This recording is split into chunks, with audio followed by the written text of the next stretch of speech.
there, welcome back. Today we're going to talk about business speak. What is it? Is it good? Is it bad? How do we address it? But to really understand these things, we first need to discuss the effect it has on business communication. So, let me show you something. I'm Dr. Lon Schiffbauer, and today we're asking the question, business speak, efficient or infuriating? Bit of both.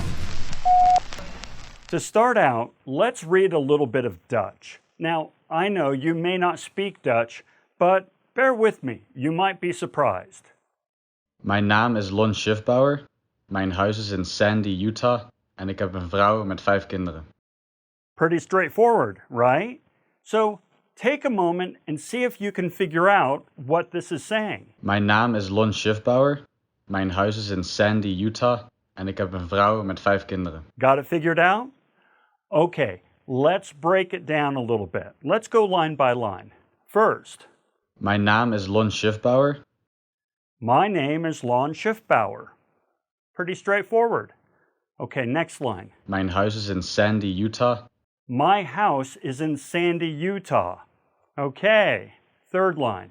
En ik heb een vrouw met 5 kinderen. I have a wife and 5 children. When you think about it, you can kind of figure that out. Frau is kind of like Frau in German, which we know means wife or so forth. And Kinderen kind of is like kindergarten, so maybe that's children. So you can figure it out. Makes good sense. Okay, now let's switch it up. Let's read some English. Now, you know English, right? Should be pretty straightforward. Just you wait and see. So let's check this out.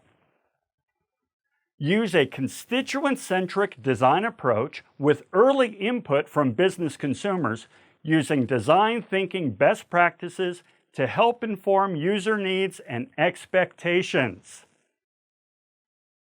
Simple. You speak English. What does that mean? Well, as far as I can figure out, what it means is ask users what they need, then design a great website around those needs. Now, I didn't just make this sentence up. It was part of a 20-page business proposal from a consulting firm to a tech company in Silicon Valley. Basically, a proposal to put together an internal website. And it is a monstrosity to read. And by the way, the price tag for this proposal, for this website, $1 million. We're going to come back to that. Now, just try to wrap your mind around this for a moment. It was easier for you to understand Dutch than it was English, and that's because of business speak. This sort of business speak, the sort we saw in the previous example, it is so prevalent that oftentimes it's hard to even consider it as a problem, let alone something to be fixed. I mean, it's just ubiquitous. It's everywhere. Probably best just to get with the program and embrace it, right? But in this video, I want to challenge this. I want to make the case that business speak truly can be a problem and is something that we need to address. But to do that, we first need to define business speak. What is business speak? In his book on bullshit, Harry G. Frankfurt, moral philosopher and professor of philosophy emeritus at Princeton University, defined business speak, or bullshit as he termed it, as something that is designed to create a certain impression of the speaker for the audience, one that is not necessarily rooted in truth. Furthermore, bullshitters quietly and subtly govern and control the conversation on their side, thereby making claims of falsehood unlikely and irrelevant. Frankfurt compares the idea of bullshit with that of humbug, offered by Max Black of Cornell. According to Black, humbug is deceptive misrepresentation, short of lying, especially by pretentious word or deed, of somebody's own thoughts, feelings, or attitudes. In the beautifully titled study, On the Reception and Detection of Pseudo-Profound Bullshit, the authors contribute to this important field of research. They explain that pseudo-profound bullshit desires to be perceived as true and profound, yet is too vague and deliberately ambiguous to be considered such. Rather than inform, it attempts to impress, seeking more to be engaging rather than instructive. I'm especially fond of how John Lancaster of The New Yorker described business speak. He called it elaborate ritual in language, designed to bamboozle and mystify and intimidate. So, pulling all these elements together, this is how I define business speak. Business speak is written or verbal communication designed to create a specific and calculated impression of the speaker in the minds of the audience. An impression not necessarily grounded in truth, all with the intent of impressing, bewildering, intimidating, or tranquilizing the audience. Okay, so now we have a definition, but now we need to ask, why do we speak like this? Why do so many professionals employ business speak? To answer this question, we first need to understand the intent of the speaker. What is their purpose in communicating? Now, to be clear, I do believe that there are some legitimate reasons to use business speak from time to time. For example, when I was with Intel Corporation, we had a term called hard stop, as in, I have a hard stop at 2 p.m. Now, what does this mean? It means that if I'm in a meeting, right? Say that 10 times fast. Anyway, if I'm in a meeting at 1 o'clock and I have a hard stop at 2 o'clock, that means that I cannot stay in this meeting past 2 o'clock. I'm gone. I'm leaving. I'm hanging up or I'm getting up and leaving. I'm not going to ask permission to leave. I'm not going to agree to stay late if the meeting is running late. I have a hard stop. I have a priority that I need to get to at 2 p.m. Now, it's a lot easier to just tell the meeting organizer, hey, listen, I have a hard stop at 2 p.m. and just leave it at that, rather than to go into this whole diatribe of, I have a priority, I need to leave, I won't be able to stay late, I'm not going to interrupt the meeting and ask permission to leave, I'm not going to do any of that. You just say, hey, listen, I have a hard stop at 2 p.m. and the meeting organizer says, okay, great, no problem. Nice and efficient. Business jargon can also help bring about a cohesive team. It's kind of like the secret words to the clubhouse. For example, my business partner and I, we both met at Intel, so we use Intel jargon, but even 10 years after leaving the company, we still use Intel jargon together because it's kind of this way of reinforcing our relationship and saying, yeah, you, me, we're part of the same tribe. So yes, there are some instances in which business jargon can be beneficial. It can be efficient. It helps establish a cohesive team, an inside tribe, if you will. Great. But you know what? There's a lot more to business speak than just the simple and innocent use of jargon. In fact, in many cases, the intent of business speak is far from being efficient or creating a cohesive team. Let's talk about some of the more insidious intents behind business speak. The nefarious intent behind business speak. First, maybe the person wants to hide bad news. Maybe the information they're delivering is not all that awesome, but they don't really want the audience to key in on this. They don't want the audience to get emotional, to get upset. They just want them to passively accept the information and walk away without realizing what they just received was not good news. Sometimes the person wants to duck accountability. They don't want to be held accountable for what they've done. So instead, they phrase the information such that it points to them or they or some other passive actor that can't be identified, certainly not identified as the speaker. Or maybe the person wants to avoid questions, especially hard questions. It may be that they're not confident in their understanding of the material. Maybe the project is not going well and they don't want to reveal this. Questions run the risk of exposing them, and this is something they want to avoid. It could be that the person wants to hide their ignorance. Maybe they're totally out of their depth and they don't want anybody to catch on. And so they want to come across as smart and intelligent and wise and witty and credible. Anything but ignorant. Maybe the person wants a speedy resolution. They want to get to yes quickly and easily with no fuss and no muss, and so they employ business speak to kind of bamboozle the stakeholders, get the yes, and get out of the room. Sometimes the person wants to avoid additional work. They're already busy beyond imagination, and so the last thing they want is more tasks added onto their plate. In fact, they would just assume that work be taken off their plate. Business speak can make it look like they're busier than they truly are. Maybe the person wants to impress. They want to dazzle the crowd and feel their admiration. So they want to come across as smart and witty and funny.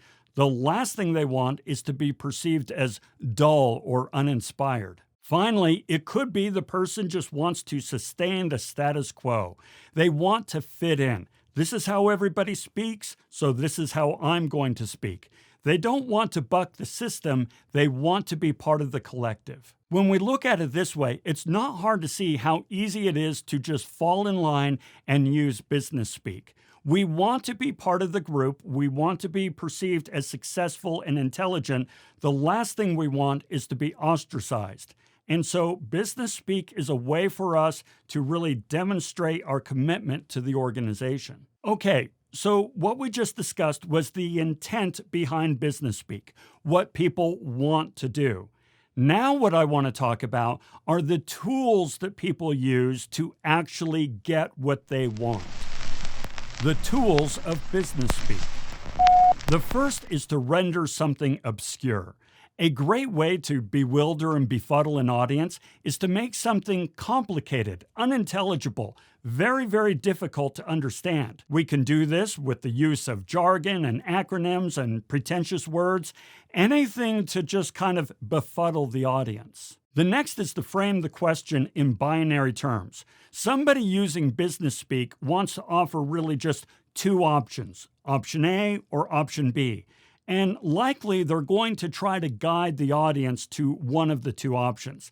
The last thing they want is for the audience to realize that there may be other options and other solutions that aren't even on the table.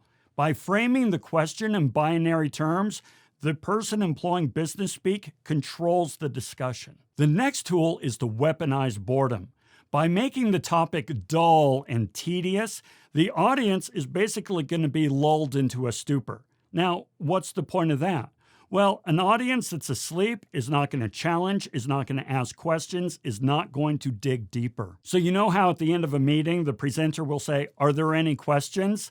Well, the person who weaponizes boredom wants the answer to be, no, sounds good. Yeah, okay, thumbs up. They just want the audience to accept it and leave. Now, another tool is to over-engineer the topic.